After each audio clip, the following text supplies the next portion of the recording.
All right. Welcome everybody to the another episode of Audi Murphy's Law. Today's guest is a special guest, uh, Danny Farrar, and I apologize if I pronounced your last name wrong. I don't know that I've ever said it prior to today, so we're gonna bring him in here in just a minute. I apologize. We're not normally in the studio setting that we normally are. We're in the process of packing to move. So everything's tore down, and we're going to run this thing from the couch tonight. So without further ado, we're going to bring Danny in, and we're going to get this show started. What's going on, man? What's up, man? How are you? I'm living the dream, man. Another day, another nickel, trying to make it a dime. Yeah, look, it's somebody's dream, one way or another, Yeah. right? So, Yeah. So correct me on your last name if I pronounced it wrong. You slayed it. You slayed it. It's been called everything from Oh, look, man, I get it. You nailed it. Yeah, look, my last name's Rabowski, man. It gets fucked up 90% of the time. So, well, first, thanks for coming on. I know we kind of moved some scheduling stuff around, so you're a busy man, and I get it. Wanted to make sure that we had the appropriate amount of time and nobody was stressed and rushed trying to make this thing work. So, typically, what we end up doing is we kind of fly by the seat of our pants here, right? I don't like having too much structure. I like the conversation just kind of flow. And one of the things that we normally kind of jump right into is going to give us your military background in a brief synopsis, right? When you went in, when you got out, kind of just the Cliff Notey version, and then we're going to dive off into some more of that as we move forward here. Yeah, sure. So I'm an old head. I joined the military back when it was woodland camo. I joined back in 1998, right out of high school. Did horrible in school, barely graduated. Literally graduated second to last in my class. From a small town in Southern Virginia, so really nothing to do there. So I went into the military. I spent 8 years as an infantry paratrooper. I was stationed at Fort Bragg, North Carolina, with 3rd 325 Infantry, and then I was stationed at Fort Myer, 3rd U.S. Infantry, the Old Guard. I was on the 8-man casket team for full honors, and then I was also I got you, boo boo. I see you, Doc. And then I was also did firing commands for the 21 gun salute. Had an opportunity to take part in helping to bury Reagan, and then 9/11 happened. I had a front row seat to that day. I took the first team into the Pentagon. Took the team to the Pentagon to secure it, and then the first team in to remove remains. And then I volunteered to go overseas. Spent 8 months in country out of Baghdad. I did convoy escort, gun to 50 cal for the J3 section from Insicky, which was really tasked and charged with training up the MIT teams, the Iraqi army, the Iraqi police, and our job was to escort the VIPs wherever they needed to go throughout country. Oh, very cool. So there's a good segue there. So I joined in 01. I was in my 3rd week of basic when the towers fell. So I didn't even know that shit happened till like 10 o'clock that night. But I come from the woodland camo, spit shine in your boots era, right? And so one of the things that you touched on was funeral detail, right? And that's something that I don't think a lot of people realize exists, right? They see it in the movies, they see the guys doing the 21 gun salute and the burial detail and stuff like that, but I don't think they realize how you get there, right? And it is, at least for me, it was more of a obviously we were right there in that influx of time period where the country was at war, so there was no shortage of funerals, right? Unfortunately. And for us, it was, they asked for volunteers first coming out of our unit, and I was stationed at Fort Campbell in the 101st for 10 years. And so we did all of Tennessee and Kentucky, parts of Georgia, Southern Indiana and stuff like that. I did that for about a year. And you want to talk about a humbling and sombering experience, that's it, right? I think there's a ton of us vets who, you obviously a combat MOS, I was a quartermaster, and it's easy for us to have that like sibling rivalry a lot of times, but we all know it at some level, convoys are convoys. You're on a crew serve, you're on a crew serve.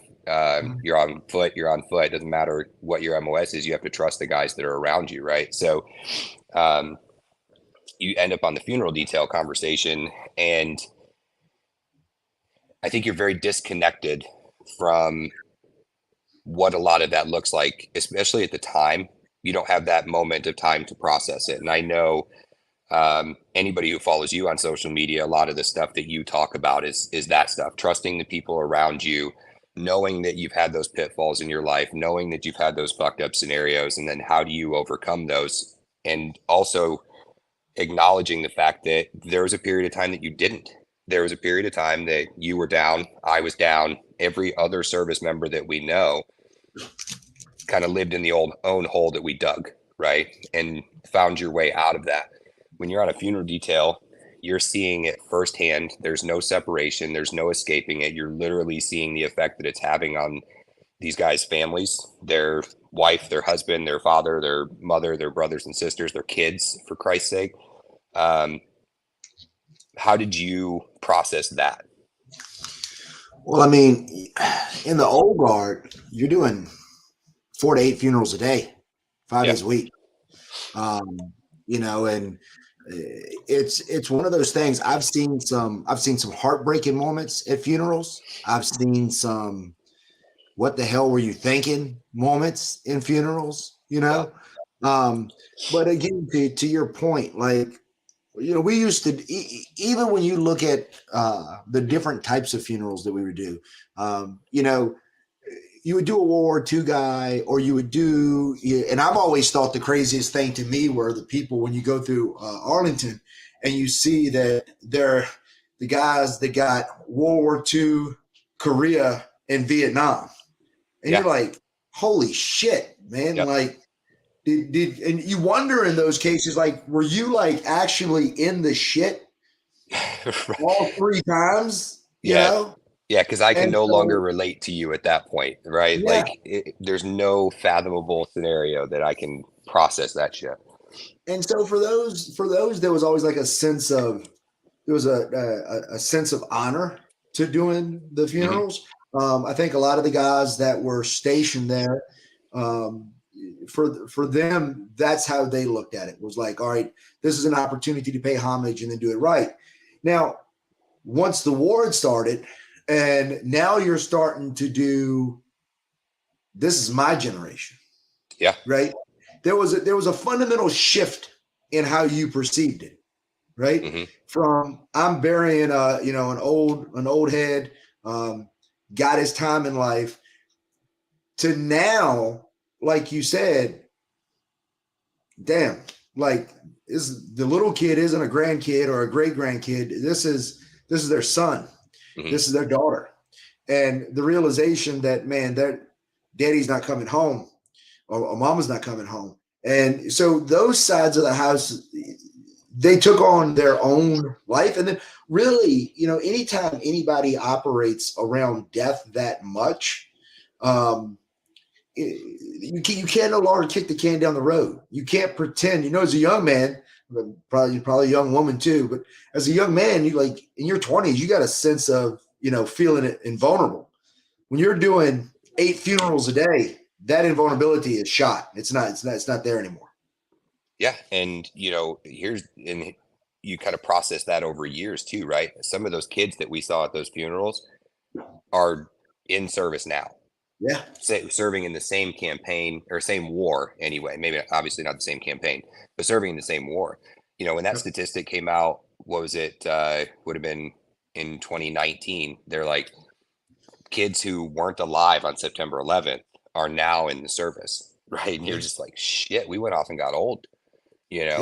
and um, but I think to what you were saying a minute ago, there was always a separation. When you get the list of funerals that you were going to be doing in that period of time, if it was some World War II vet or Vietnam era, Korea, whatever. I know for us being in the 101st, there was always this, hey, your shit better be hot doing a World War II vet who served in the Yeah. 101st, who's the whole band of brothers situation, right?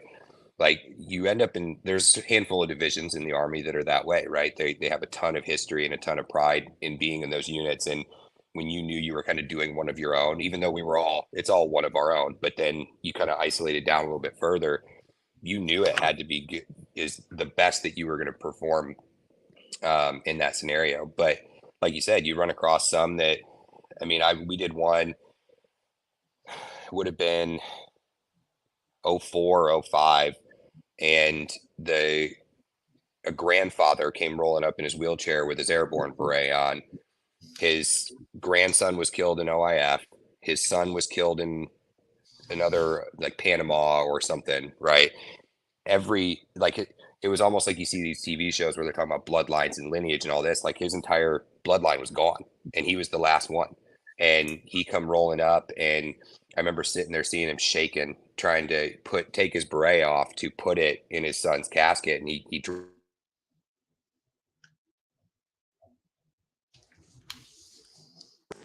an opportunity that we still care, right? Sorry, I glitched out there for a minute. I don't know if you lost video there or not, but I did on my end. Are you still there? Yeah, I'm here. Okay, it disconnected from my earbuds here. Hold on. But it really expressed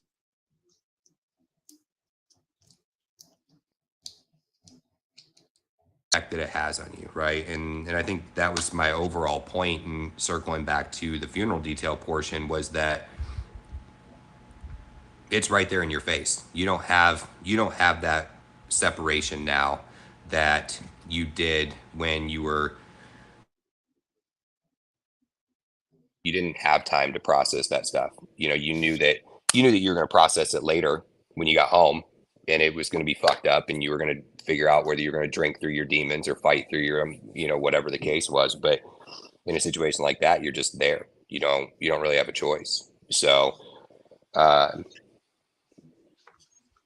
kind of an interesting gig when you end up on those things. And for me, it fell right between deployments. So I think it was I did some between my first and second deployment, and then some more between my second and third. And it just forces you to kind of realize how fucked up the stuff that you were in was, right? Then, just like when you get out, you have to then process all the shit that you've been through over the course of your career, right? However long you were in, whether it was 4 years or 20 years, if you had any time in combat, like you have to circle back and figure out how you're going to deal with that shit. And that's, again, one of the things is you see if you follow any of the shit that you talk about on social media, and you go into the soldier fit stuff. I mean, the level of accountability, the level of motivation that you're always showing people. I mean, there's not enough kind of major kudos that somebody else in the military community could give you, right? But I watch the stuff on social media, and I know we've met in person once, and I think for people to be able to find that niche, find that thing, one of the things that I've always kind of brought up to everybody was I wanted to leave a positive impact on the guys that came across me, right? And you've continued to do that even after getting out, and now you're doing it to people who a lot of times need that motivation, need that accountability. So what does that look like for you on a daily basis? Like, how much of your time are you dedicating to that? Honestly, man, it really is like it's funny. I wrote down while you were saying, and I'll probably end up doing a post about this too, but process it later. Honestly, bro, I think that shit keeps us in trouble. And I'm not even talking just about vets, man. But vets, especially first responders, especially, like, I'm gonna process it later. No, you're not. Yeah, no, you're not. I agree. You're not gonna process it later, because the shit's like going to the gym, man. Everybody's gonna go to the gym on Monday, right? And then Monday comes, and there's another reason not to go to the gym. right? And it's always the same excuse. It's always like, well, I don't have time today, but I don't want to start in the middle of the week because I want to start fresh when it's fresh. No, like Yeah. start that shit right now. Like whatever you're going to do, start that shit right now. But you And can't start the gym on a Tuesday. It has to be a Monday, right? It yeah, has to be New Year's. It has, yeah. No, I get it. And I'm but just as guilty as anybody else at doing that, right? your ass absolutely can start it on a Tuesday, Wednesday, Saturday, whatever it Right. is, right? And so, I look at this stuff and I think that there is a lot of people that believe that you make it, like that there is a make it point, like you have officially arrived, you've officially made it. And it doesn't exist, man. It doesn't exist. There's always another storm coming, and I say this because, a year ago, a couple years ago at this point, I guess, I went through my divorce. And at that point in time, the divorce happened. I'm like, fuck, man, I'm here I am. I'm 41, almost 42 years old, and I got to start this shit all over. I got 2 daughters. I don't know how to be a girl, right? How do I manage that when I was them? I'm molested when I was a kid. Don't like being naked around my kids. Like if I got to take a shower and they come in, that shit makes me uncomfortable. I don't Mm-hmm. like them being naked, right? Like, and that's a complicated thing to deal with when you're a single parent. I mean, they got to be naked. You got to change them. You got to bathe them, right? Yep. And going through all this stuff, and then honestly feeling like feeling betrayed, feeling like I lost my best friend. I thought been married for 10 years, man. I thought that was my ride or die. And having family, I didn't have any family. And her family had became my family. And then, well, shit, they're not going to choose me. You know what I'm saying? Right. Yep. And that and from a logical standpoint, but when all of a sudden, like, no one's writing or checking in or talking, like, holy shit, bro. Yeah, you're And then incredibly isolated. Yeah. you are, and no one asks. And listen, I'm one of those people, man. Like, I don't give a shit like what gender you think you are, could care less. Like, if you be whatever you want to be, dude, be a Right. tree for all I care. But I personally am like, I can't tell you what it's like to be a woman. I'm not a woman. I don't know what it's like to be a woman. I don't pretend to know what it's like to be a woman. I have more empathy for women now because the second half of my life, 70% of my clientele is female. Mm-hmm. Most of the staff is female. So I've been exposed to a lot more women than it was when I was in the military. Women couldn't be in the infantry, couldn't be in combat arms. So like literally, Right. I never saw women. Like I tell people that nowadays, and they're like, "What?" I'm like, "Yeah, I never saw women, like Yeah. ever, period. Unless I went to the bar, I never saw women." So Right. it really was a big cultural change and learning from me. But no one asked the dudes for shit. And I remember, I went through this whole process and I'm like, well, shit, man, I don't got time to care, right? I don't got time to mourn. And what am I going to say anyway? No one gives a shit, right? Like, I got to pay Yep. bills. I got to figure it out. I might as well not have even went to I don't even know why I was invited to the divorce procedure because the judge didn't ask me shit, right? Right. And so I went through this whole process, man, and I didn't understand it at the time because I was doing so much work. But damn, dog, it emasculated the fuck out. I didn't realize it, right? I didn't process it. And, after all the shit I've done, Pentagon, 9/11, firefighter, literally doing CPR on a 16-year-old while he's bleeding out in front of me that got shot in gang violence. And all of that shit was what it was. But to this day, nothing hit me harder than the night we told my daughter that we were getting a divorce. That is still You can't to escape this it. day. What's Yep. that? I said It's because the you couldn't worst shit I've escape it. ever done Yeah. in my You had entire to deal life. with it right there on the fly. Yep. Like watching her heartbreak, that shit, I still get emotional thinking about it, right? Yeah. And, you know, I've recently really started getting into this because I went through a place, and, the reason I bring all this up is like everybody's talking about I'm going to deal with shit later, right? And I didn't deal with shit later.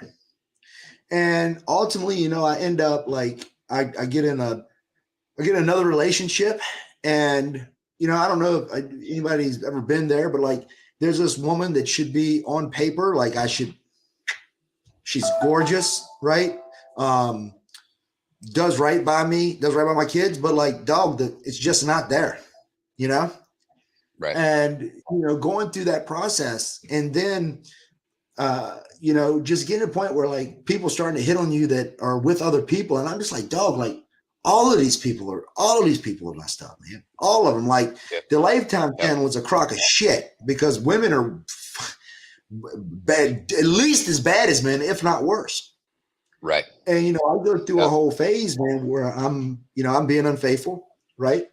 And I look back on it, and it was one of those things where I hurt people, and I didn't live up to a standard that I had for myself. But what I didn't realize at the time, I actually ended up getting back into counseling and trying to process it. But what I didn't realize at the time, my counselor was like, yo, like at the end of the day, man, like what you had was an adult temper tantrum, and I look at this and I start doing like research, and I start finding out that, man, 80% of divorces are initiated by women. I've 80%. heard that. Yeah. 90% if they're college educated, right? Didn't know that. And it always ends up being that the woman's trying to level up. And we can talk about level up. I'm not just talking about just money, but I realize like there are a lot of dudes out there that feel like an ATM. And not even from a standpoint of like they're making oodles and oodles of money. I'm not even talking about like millionaires. I'm talking about like just everyday dudes. You know what I'm saying? Yep. Dude that might be middle class, kind of upper middle class, but lower class, like the dude digging the ditch, the dude selling the loans at the bank. They're all like, dog, the only thing I'm useful is to contribute financially. Yep. And there's just this fight and this rift. And so no dude is processing anything. We don't process shit. And it ends up being to the detriment of our own mental health. It's the detriment of our families, right? But nobody knows how to do it. And so then you actually throw additional trauma on there. A lot of times people act like the military has the trademark on PTS, but I mean, tons of people have trauma, whether it's sexual abuse. I noticed you left the disorder portion off of that. Yeah, my wife and I had a whole conversation about it last night. We'll roll into that in a minute when you finish what you were talking about. I didn't mean to interrupt, but no, it's fine. But no one's processing the shit, and no dudes have anybody to talk to, because dudes don't even talk to dudes. No, and when we do, it's placating whatever, right? We're finding a new task where we're talking about what we're doing at work. We're talking about what we did at the gym. We're talking about whatever. We're not accustomed to having that conversation about how you actually feel about something, how that affects you personally.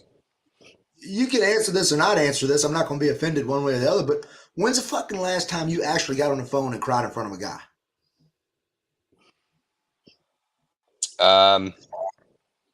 October 2018. And the only reason I know that it was October of 2018 is because what was my circle, died of a heroin overdose. And I was asked to speak at his eulogy. And I remember sitting out in the truck with another buddy of mine, just like I was unable to process it, right? Because you're sitting in that position of going, he should have fucking called me. Maybe he did call, maybe he did try to reach out, but he didn't have my number anymore. So did I fail him in some capacity? And that's the way guys' brains think, to parallel what you're talking about, right? it's not about me processing that grief or me processing, hey, I just lost somebody that I care about. It's how did I fuck this up? Because that's the way our brains are used to working, is what did I do wrong that I needed to do differently to unfuck that situation? But besides, and I'm not discrediting that, but besides crying for somebody else, Crying for yourself? when's the last time you cried for some shit you were going through with another man? No, never. That is always by myself. Anytime it happens, it is by myself. Yeah, Right? no, look, and I get it, man. And you're not going to hear any argument out of me on this. And I think it's something that I wish that we could, as men, and especially just because obviously we have a little bit of bias towards service members, right? I wish that we could get that through to people, right? Because we don't have that avenue, and it's Well, think uncomfortable, about it and like it's this. You ever like got in a fight and cried while you were fighting? no, not wow, Was that? not during the fight, no. I've literally been like, when I was in, a little bit younger, like middle school, high school, Hmm. literally fighting, right? Tears coming in my face, fighting. And it's such an emotional release, right? Yeah. You look at these guys that after they won championships, UFC, boxing, Oh yeah. and Yep. sometimes those emotions come out. But the point of it being is that, and I'm not advocating for you to go sit around and cry over every time the milk turns over, Right. but the notion that we have that we cannot reach out like in the point at our lowest point and be vulnerable at all, right? Oh yeah. There's no ifs, ands, or buts about it. It puts us in an early grave. Hmm. There's no doubt about it. The stress that men carry and never let out is what puts us in an early grave. Look, I had a situation 2, 3, 4 months ago where um, the VA had put me on some medicine to help with some nerve damage that I have, and it had a really adverse mental effect on me, right? To the point where I thought I was literally on the cusp of a mental breakdown. And it, even then, I didn't feel like I could talk to anybody about it. Finally, after when it got to a point where then I started legitimately being concerned, I was like, oh shit, like having those intrusive thoughts, right? Of the despair and all that, never to the point of self-harm or suicide or anything like that. But nonetheless, what my bandwidth and my capacity to deal with that shit was. I was at my cap. And finally I said something to my wife about it. And I said, sweetheart, listen, I'm literally about to have a mental breakdown. So I need everything to just pump the fucking brakes for a minute so I can regain my composure. But to go back into what you're saying, even then, hey, I'm acknowledging that shit's not right. My immediate reaction was just pause it for a minute and then I'll re-engage all the rest of the shit. Right. Because that's the way our brains work. Not what is actually going on in your head. What are these feelings that you're having that you can't process? What is it that's bringing you down? What's causing the depression? What's doing this? It was literally give me 5 minutes to catch my fucking breath and then I'll re-engage our normal everyday responsibilities, life shit that we need to deal with. So yeah, there's a massive disconnect in what exists out there for men to be able to openly discuss certain things and not feel like we're emasculating ourselves without feeling like we're being a bitch, whatever, however you want to look at it. There's a massive, massive disconnect. And I'm sure you've seen those TikTok videos where the guys are like, for the questions posed like, as a man, who do you go to when you're struggling? And then it cuts away and it's like 20 dudes going, nobody, because I'm a guy. Nobody, because nobody gives a shit what guys care about. You know what I mean? And it just, that thing, like that hit home, right? Um, but Amy and I were talking last night about the victim mentality for people, right? And we were going through talking about um, survivorship and PTSD came up, and I specifically said the D here for a reason. Um, she looked at me and she said, "Yeah, but do you ever really survive post-traumatic stress when it specifically to veterans?" She's like, "Do you ever actually survive it, or does it just because you didn't commit suicide, or just because you didn't fall back to drugs or alcohol and you lived till you were 75, 80 years old, did you ever stop processing it? Did you ever have to stop dealing with your demons, the things that you consider trauma to you?" And I said, "No, I don't think you ever survive trauma like that." And it's no different than a rape victim or a car accident victim, or, insert any possible scenario that somebody would consider trauma.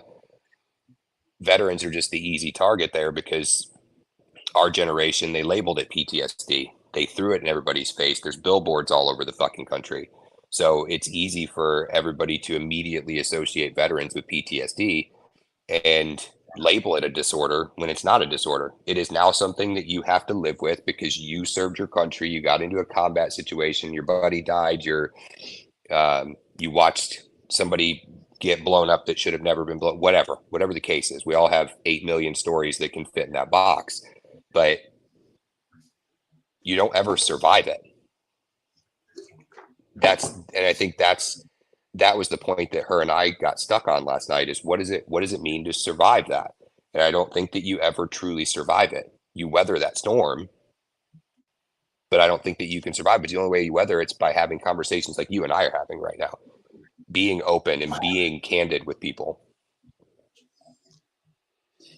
I ultimately want to coin a new phrase. I just don't know if it's going to catch on because it's a bit of a tongue twister, but it drives a point home. And I want to hypertrophy, and I call it hypertrophy because a lot of people, especially in the fitness world, they understand hypertrophy. Mm-hmm. And hypertrophy happens because when you go to the gym and you break the muscle down, the way that you don't actually get in better shape, you don't get stronger during the workout. You get stronger when you go back to rest and recover, and the body heals itself, and it takes care of that micro trauma. And one of the ways it does it is start fusing muscle fibers together. And so the whole point of this is to be able to adapt to the next stressor, right? And when we talk about working out, it's really, if you look at how they talk about it in science, it's your physical ability to be able to adapt to work capacity. And work, by this definition, is not like what we're doing right now. Work would be actually taking a physical object and moving it across space and time.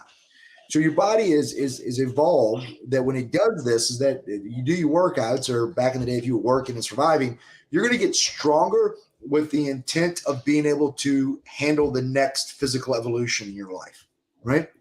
So, but you can't get stronger without the micro trauma. Literally won't happen. You have to have the micro trauma to initiate your body's response to grow. And so what happens is that when we look at the term hypertrophy, is that there is not one son of a bitch on planet Earth that you admire that accomplished something major that trauma didn't trigger it.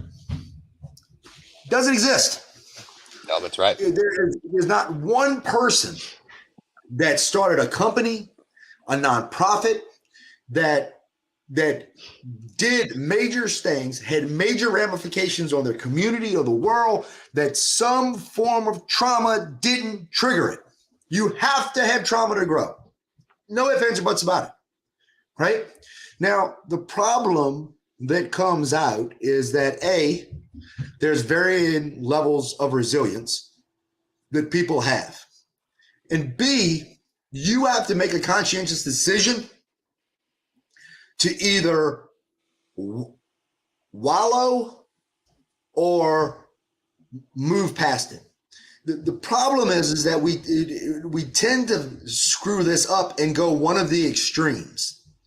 Right. Extreme is wallow, And we just sat there and we, listen to every sad country album we can hear, and we read every sad story, and we isolate, and we just get involved in a big pity party, right?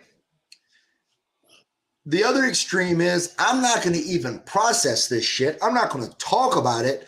I'm just going to go delve into work, and I'm going to use this moment in time as my motivation to do whatever it is that I've got to do. Like I know a woman whose child died from a rare form of cancer, and she started a nonprofit, and she has done great things in honor of her child's memory. And she has absolutely wrecked her life because she's yet to process it. She's miserable. She's on the brink all the time, right? And so I don't even think she has the capability to enjoy the good she has done in her child's name, right? The key to this that was her trauma response. That wasn't her dealing with the trauma. It was her using the trauma as a tool. She didn't deal with it. That's a key differentiation. She never dealt with it, and that's why this is problematic for her. Is because despite all the good she's doing, she doesn't have peace, right? And listen, right. I want to make sure I'm abundantly clear. I've always told everybody, like, there's a lot of things I have survived and I've went through and have managed to come back. Sometimes I've come out choppy and ugly like I did with the divorce, but I've always managed to claw back out of the hole. Something happened to one of my kids, bro. Like I think that would be the straw that would break this camel's back. I get upset thinking about it. So it's not a point at all of me casting judgment or her inability to deal with it. But it is to the point that it's like the vast majority of people follow and fall in one of these extremes, right? It breaks them, or they're on the outside, they look super successful, right? Mm-hmm. And sometimes I struggle with this. This is one of the things I talked about in counseling, like going through the things that I've gone through will make you lonely. And then being an entrepreneur will make you lonely, right? And then being divorced single dad will make you lonely. Well, I'm 43 years old, man. Like I don't have nobody that I'm friends with. We ain't going partying, right? And even if somebody wanted to go party, my punk ass wants to be in bed by 9:30. You know what I'm saying? Like I'm not trying to be up to 2, 3 o'clock in the morning. I can't function the next day like that. So as you know, I talked about this in counseling, like, and I was down at the Warrior Symposium, and they had this mom and dad that were on the stage, and they were talking about their Marine Corps son that committed suicide. And she said, how are you that lonely when 750 people showed up at your wake, right? Mm-hmm. And the way you're that lonely, like that's one thing that came out of counseling. Like I know a ton of people, right? Lonely as shit, right? Because everybody's got life. Everybody's got the shit that they got to get done. I've got to I'm up every morning at 4 o'clock in the morning. I run in 2 organizations, right? But when you run 2 organizations, who do you vent to? Your employees, your team, right? And so it's one of those things that I think people, everybody deals with, like, and I'm no different. There's people who are where I want to be in life, but everybody always believes that there's some magical, mythical mountain that somebody they know is sitting on a son of a bitch, and they don't have anything going wrong. They don't have any issues or any problems. And social media only exasperates it, right? Because like all you see is the highlight reel. Yeah. Right. Which is why, like, part of the reason why I'll just be brutally fucking honest and be like, these are the things I'm screwing up. Right. No, look, and I appreciate the shit out of that about you, man. Like your posts are real, right? Because like you said, they're either everybody's talking about the cool shit they got going on, or the, the lottery that is their life, right? That they won. Or they're the hyper extreme of like every minor inconvenience is a massive, massive to do, right? You're either way, either end of that spectrum, you're not working with the actual problem, right? So, and the thing is that a lot of people don't grasp, right? There can be really awesome shit going on, while at the same time some really horrible shit going on, yeah. Right? Like there are aspects of my company that are killing it. I got one gym that I'm probably going to close because it's just not fucking performing, right?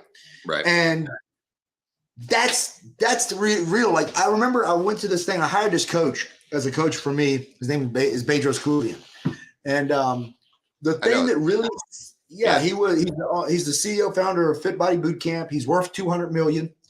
He's $100,000 a year to coach you, and and he stands on the stage and he goes, "What sealed the deal?" I've read his book. Always been a fan of the guy, and he's sitting on there and he goes, "Yeah, man, like during the pandemic, like we shut down, we closed 219 gyms. Right?"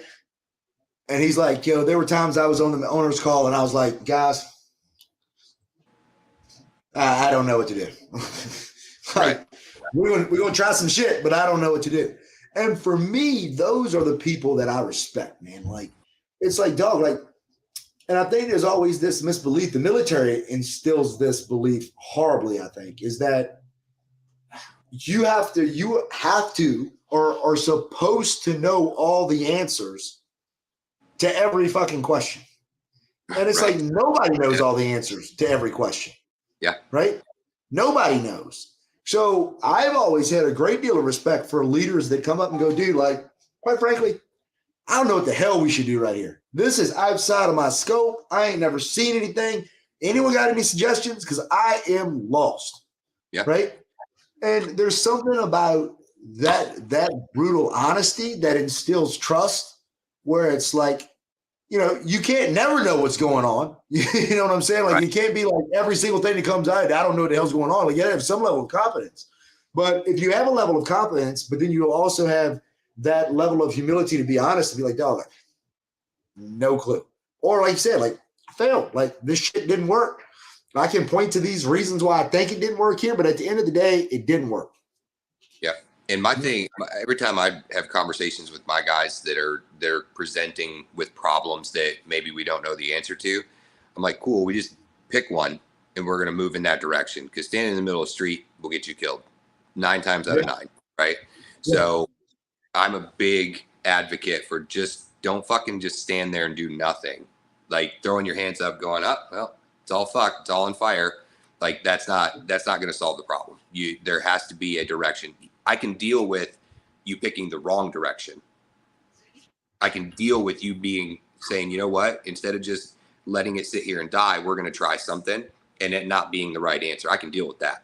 It's when you just don't do anything and let it sit there and suffer. But, like you said, I mean, there are so many times where, like you said, things could be going great in your life, but then they may not be going great in your head, and some of the best things that have happened to me in my life are in times where mentally, emotionally, I was struggling, or I was just getting my ass kicked. Because sometimes it's not even a struggle. Sometimes it's just, there's a lot, right? And being able to sift through those and triage those things and be able to do them one at a time. Sometimes that in itself is so cumbersome that you don't know what the answer is, right? So it's not always specific to whatever is going negatively. Sometimes there's just a lot of shit, and like you said, the military kind of creates this weird scenario where every time you wanted to get promoted, every time that you wanted to go to a school, every time you wanted to do these things, you were expected to know everything, and even shit that wasn't even relevant to what you were doing, right? And so we become creatures of habit there, but then circle all the way back to the beginning of our conversation. We have also become creatures of habit of saying, we're not going to deal with that now, we'll deal with it later. And if anybody watching today's episode, which we don't normally have a whole lot of people that are watching it live, they'll go back and watch it. If you don't take anything from this, it is that, you know, we don't, if you put it off, you're never dealing with it. And by you putting it off, that's your mechanism for dealing with it. And that's not necessarily the right mechanism, right? Somebody said this one time, and they said, have you, when you're trying to figure out who you are and or you're trying to deal with anything except like, were there tough questions? And if there weren't any tough questions, then you weren't honest, right? Yeah. If there wasn't a point in time that you're looking at yourself, right, and you are not struggling with what the actions you've done or the places that you've screwed up, then you're not being honest with yourself. And the issue with people, and you know, everybody talks about like holier than holy folks and all of that stuff, but the issue with people is that they can't accept that everybody sins different, right? Like, yeah. You know, for example, like my recent transgressions, like maybe it's because I was molested as a kid, maybe I like had for lack of better terms, a perverse look at sex. You know, like I could, and you know, going through counseling, like I realized like this isn't good, right? Part of it's probably shit from my kids, my childhood. Part of it's probably growing up watching my mother have an affair on my father for a decade. Part of it's probably the military culture of the infantry, where it was like, yo, like, hey, smashing, bashing, you know, it is what it is. But I could just truthful acknowledgement about myself. I could have sex with a different person every night and have zero emotional connection to it, like none, zero. Like there's no emotional connection to it at all, right? And so when people had these conversations with me, and you know, and the people that would talk would talk shit, you know, it was always like people always talk shit in the background. They don't ever say shit to my face, but you know, people would talk shit, and I was funny because I laughed at it not because they were wrong, they were right. Yeah. And this is the problem that people when they're trying to deal with other people that are talking about them, the problem they have with these folks is the first thing is they can't take the actual condemnation for what they've done, right? Like you can be a complete piece of shit, but what she might be saying is true. That doesn't make it not true, right? And it doesn't matter what you've done. So I've always take these type of approaches like, yes, what you were saying about me is true. I'm not going to argue with you on it. It's true, right? But my problem isn't that you are condemning me. My problem isn't you taking me to task. I had a good friend of mine that wrote me and said, you know, after I did the post, and he wrote me, he said, listen, I see a lot of people telling you don't beat yourself up about it. That's bullshit. You beat yourself up about it, right? Yeah. Because I know I've seen you in action. I know the type of man that you can be. I know the type of man you need to be for your daughters. So you absolutely beat yourself up about it to the point that you don't repeat it. Don't beat yourself up about it to the point that you go down a dark path and get super depressed in the whole 9 yards. But the problem that I have with people isn't when they condemn me. My problem with people is like, you're condemning me, but you're an alcoholic, right? You just sin different. I'm never going to be an alcoholic. Not because I'm better than you. 3 drinks and I pass out. I'm not. Vice. Yeah. Yep. But we all got our thing. You know, we all have our shit. And that to me is like where we mess up. Yeah. And nobody's going to hold you more accountable than you. Yeah. Right. And if you're not holding yourself accountable, then you're not setting yourself up to be successful. But like you said, I mean, everybody's vice is different, right? I mean, I don't drink. Every once in a while I'll have a drink, but I don't drink. But I can't kick cigarettes to save my life, right? But I make it a point to not lie to people. I don't omit the truth if the opportunity arises. I don't drink. I don't do drugs. I smoke pot, but I think at this point in this generation, I don't know that anybody considers pot fucking, you know, the dare against drugs thing that when we were kids, like it's the gateway to heroin. Now it's Yeah. good. Like there's never been a scenario in my life where I'm like, you know what, I could do Yeah, I heroin. do heroin. Like, it's not, The but other problem is that what people fail to grasp is this: nobody loves you or hates you. This is where the misconception is in society: is that everybody thinks that people love you or hate you. They don't. and they They care, don't. and they care whether people do or don't. It's people don't give a shit about you. Yep. Here's the deal, right? People that like you, they don't like you. They like their perception and belief of you. The perception that, that you demonstrate or validate a belief system they have about themselves. Yep. They see a mirror. It ain't you they like, it's themselves. Right. You validate what they believe. It's not about you, right? I was wondering where you were going with this. I was fully ears out, man. When they don't like you, again, it's not you. You have violated. It's what if they don't like you? It's one of two things: either you have violated some moral compass or rule or law that they have, right? So somebody may hate me because they're like, you are a whore, like you're impure. But because they struggle with alcohol, they might look at an alcoholic and go, it's okay, brother. Like we've all been there, right? So it's what is their belief system?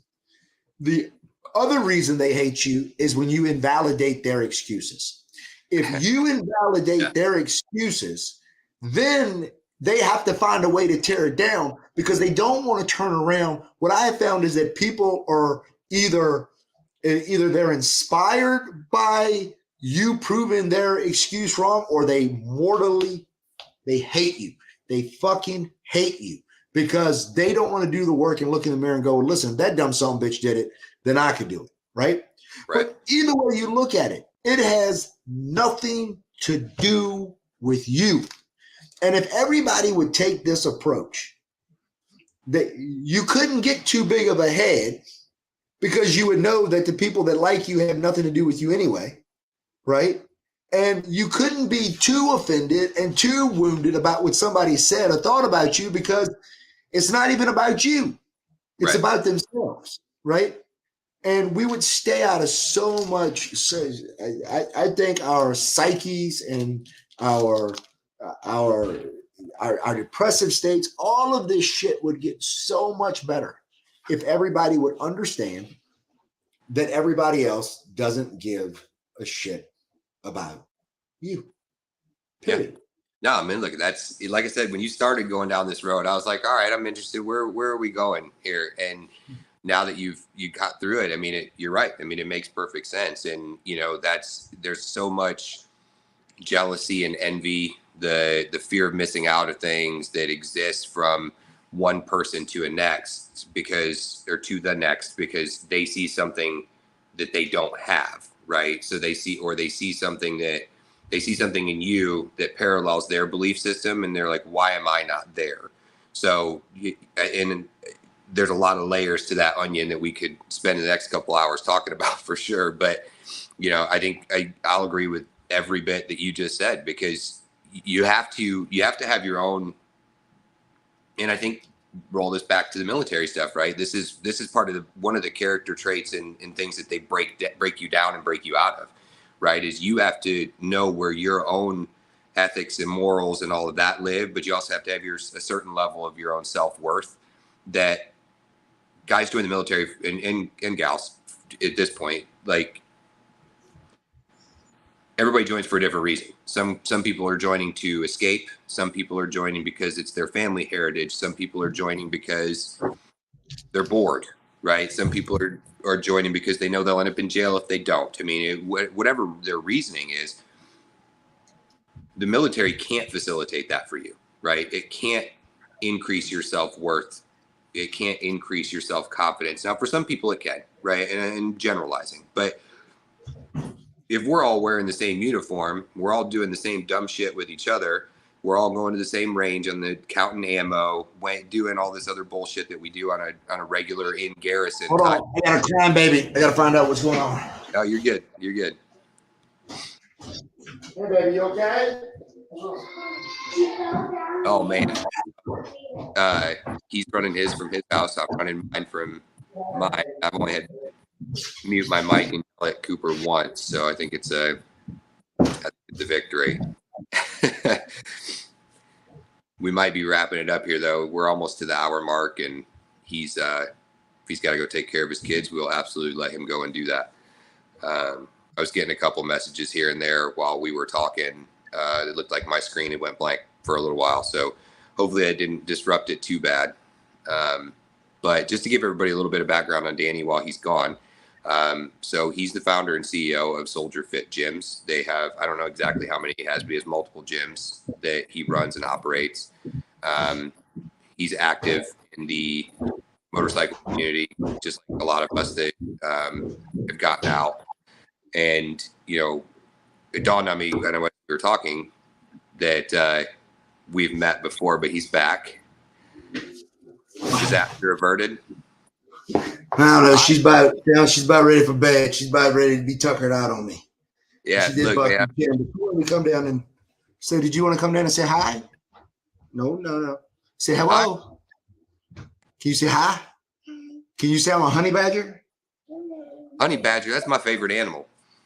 No, this one's a savage right here, and this is my cheerleading dancer. I saw you posted. You've been posting some pictures and stuff. So you're the older of the two. I see. So Riverland, you tell him you were you won the best overall cheer squad. No, they best. Look, and I was telling everybody while you were gone, we're coming up on that hour mark. You're doing this from home with the two girls. If you got to jump, man. Look, at the end of the day, I appreciate you taking the time and being able to get on here and talk. And I love talking to people who are used to talking regularly, right? Because you kind of miss those gaps of that kind of awkward silence. You're trying to lead into the conversation. And, you know, it's the one thing that if I got one talent, God gave me the ability to flap my gums. Right. That whole 9 yards. So no, man, I'm happy to come back on at some point in time too. A lot of folks, I'll be announcing it soon, but I just signed with the national speaking agent, so they'll be booking me for speaking events. And then I also have a book that is going to be published in April, so it'll be coming out. So, we'd love to come back on and promote those things. I've been seeing the excerpts that you're throwing up there. Are you girls proud of your dad? Huh?